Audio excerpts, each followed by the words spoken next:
भुजा से, जैसे एक भुजा, दूसरी भुजा, तीसरी भुजा, चौथी भुजा, चार भुजा से घिरे हुए क्षेत्र को चतुर्भुज बोलते हैं।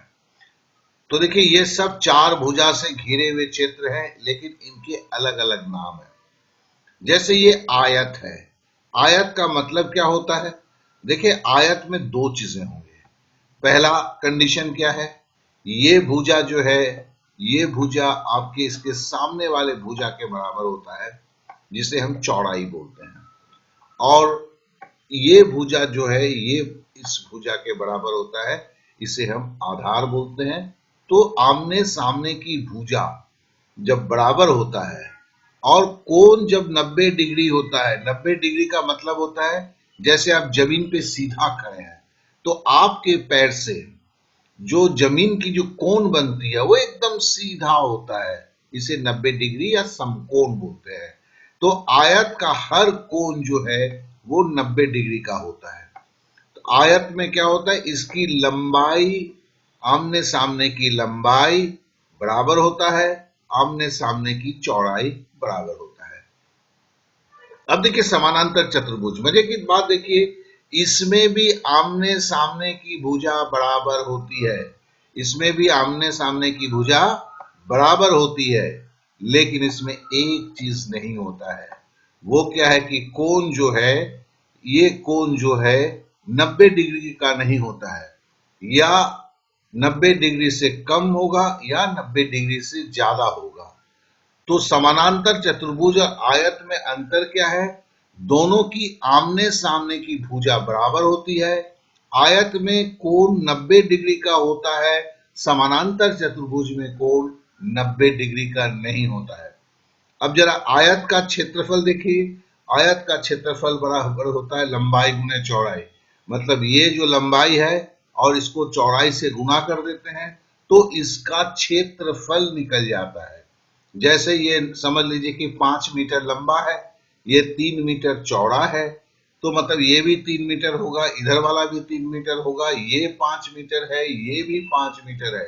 इसका क्षेत्रफल क्या होगा? सीधा 5 से 3 गुना कर दिया तो 15 हुआ, मतलब लंबाई गुने चौड़ाई। अब समझ लीजिए ये भी जो समानांतर चतुर्भुज ये आयत के बराबर है, मतलब ये भी इसका 5 है और ये इसका 3 है, लेकिन इसका क्षेत्रफल देखिए आधार, मतलब ये जो है बड़ी भुजा जो है, ये भुजा गुना ऊंचाई होता है। तो देखिए यहां पे हमने क्या किया, यहाँ पे चूंकि 90 डिग्री नहीं है, हमने एक यहाँ पे लाइन खींच दिया, एकदम सीधा सीधा खींचा कि जिसकी वैल्यू आपकी 90 डिग्री की हो। ठीक है ना? तो इसको क्या बोल देते हैं? ऊंचाई। देखो यहां ऊंचाई था क्योंकि ये भुजा इस भुजा के ऊपर 90 डिग्री था। यहां हमने क्या किया, 90 डिग्री का एक लाइन खींचा, तो इसकी जो लंबाई होती है, ये लंबाई और ये जो गुणा करते हैं तो आधार गुणे ऊंचाई। तो हमें आयत और समानांतर चतुर्भुज दोनों एक ही चीज होता है, लेकिन समानांतर चतुर्भुज के कोण 90 डिग्री के नहीं होते हैं। तो इसके लिए उसके किसी एक शीर्ष बिंदु से सीधी एक रेखा खींची जाती है जो 90 डिग्री का कोण बनाए, और उसे ही ऊंचाई बोलते हैं। तो समानांतर चतुर्भुज का क्षेत्रफल आधार गुणे ऊंचाई। तो मतलब जो आयत है वही समानांतर चतुर्भुज है, केवल कोण का डिफरेंस है, इसलिए क्षेत्रफल में भी डिफरेंस है। अब आते हैं वर्ग।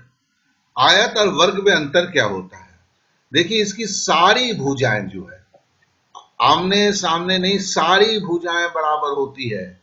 मतलब ऊपर वाला अगर 4 सेंटीमीटर तो ये भी 4 सेंटीमीटर, ये भी 4 सेंटीमीटर और ये भी 4 सेंटीमीटर, और इसका कोण जो है 90 डिग्री का होता है। तो आयत की अगर सारी भुजा बराबर है, आयत की अगर सारी भुजा बराबर है तो उसे क्या बोलेंगे? वर्ग बोलेंगे। क्योंकि आयत में भी 90 डिग्री का कोण होता है, वर्ग में भी 90 डिग्री का कोण होता है। और तो इसमें क्या है, देखो भुजा गुने भुजा, ठीक है ना? लंबाई अब चौड़ाई तो नहीं रहा, कि सारे भुजा है, सारे भुजा का माप एक ही है, तो मतलब भुजा स्क्वायर हो गया। और वर्ग, और एक देखो सम चतुर्भुज। सम चतुर्भुज मतलब जिसकी चारों भुजाएं बराबर है। वर्ग में भी चारों भुजाएं बराबर है, लेकिन यहां भी यही कहानी है, ये कोण जो है 90 डिग्री से छोटा या 90 डिग्री से बड़ा होता है, 90 डिग्री नहीं होता है। तो मतलब आयत और समानांतर चतुर्भुज में जो कोण का हेराफेरी था, वही वर्ग और सम चतुर्भुज, जिसको रोम्बस इंग्लिश में बोलते हैं, उसके में भी होता है।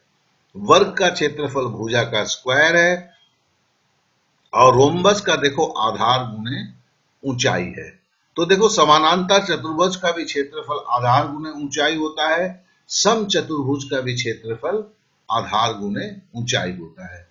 तो मतलब हमने एक समझा, आयत का ही दूसरा रूप समानांतर चतुर्भुज है, वर्ग का ही दूसरा रूप सम चतुर्भुज है। अब आता है एक समलंब चतुर्भुज, जिसको ट्रेपेजियम बोलते हैं। समलंब चतुर्भुज की ये भुजा जो है आपकी, और ये भुजा, ये दोनों समानांतर है। समानांतर है मतलब इसकी ये भुजा से ये पार्ट जितना दूर है, यहां से इसकी भी दूरी उतनी ही होगी। इसके लिए ये समलंब चतुर्भुज है, ठीक है ना, जिसकी ये लंब की लंबाई बराबर होती है दो भुजाओं के बीच में, उसे समलंब चतुर्भुज कहते हैं। लंब मतलब है वही ऊंचाई जो यहां पे 90 डिग्री का कोण बनाता है,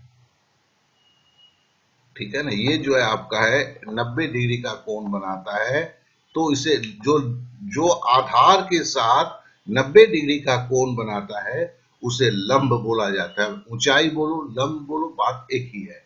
तो समलंब चतुर्भुज मतलब ये इस भुजा के इस कोण से, इस एपेक्स से यहाँ की जो लंबाई है लंब की, और ये दोनों बराबर होते हैं। तो इसमें लंब की लंबाई बराबर होती है, तो इसलिए ये भुजा जब को हम क्या बोलते हैं, समानांतर भुजा। अब देखिए इसका क्षेत्रफल क्या होता है, 1/2 गुने समानांतर भुजा का योगफल। मतलब ये अगर समझ लो कि 7 सेंटीमीटर है, ये 3 सेंटीमीटर है, तो क्या होगा, 7 और 3 जोड़ेंगे तो क्या होगा, 10 होगा। तो आधा गुने 10 गुने फिर ऊंचाई। अब इसकी जो लंब की जो है, ये समझ लो 3-4 सेंटीमीटर है, तो उसको उससे गुना करता है। तो चलिए हमने ये सारे चीज को समझ लिया, हमने 5 टाइप के चतुर्भुजों को समझा। अब जरा इसके ऊपर सवालों को करें। किसी आयत की लंबाई और चौड़ाई क्रमशः 5 मीटर है और 7 मीटर है, तो क्षेत्रफल क्या होगा, लंबाई गुने चौड़ाई, मतलब इसके अंदर का क्षेत्रफल, ये क्षेत्रफल होगा 35। कितना आसान यार, हम क्यों भागते हैं इन चीजों से। 35 होगा, और क्या होगा, ये मीटर में है तो हमें क्या बोलना होगा, वर्ग मीटर। ये चीज बात को हमें याद रखना होगा, इसे हमें बोलना होगा स्क्वायर मीटर या वर्ग मीटर, ठीक है। उसी तरह